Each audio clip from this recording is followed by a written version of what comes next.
Have you ever realized that being too nice did not make you more respected? It just made you more adjustable? No one criticizes you for it. In fact, people often praise your flexibility, your patience, your willingness to understand. And yet, over time, something shifts. The social cost of being too nice rarely appears immediately. It accumulates.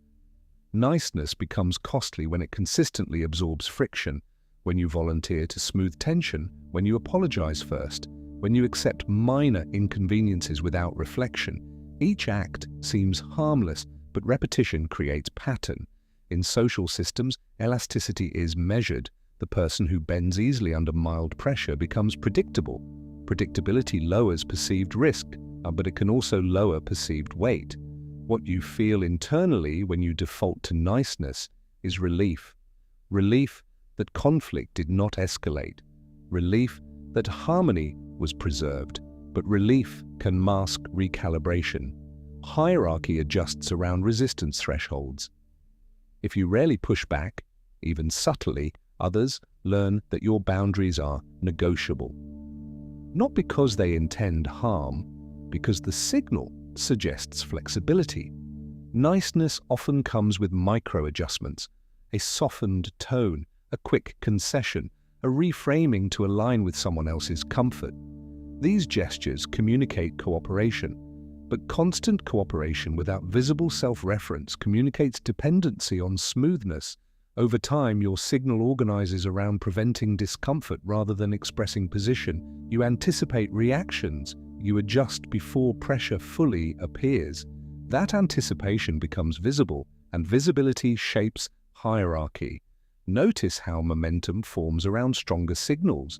The person who does not immediately accommodate minor pressure often retains more conversational space.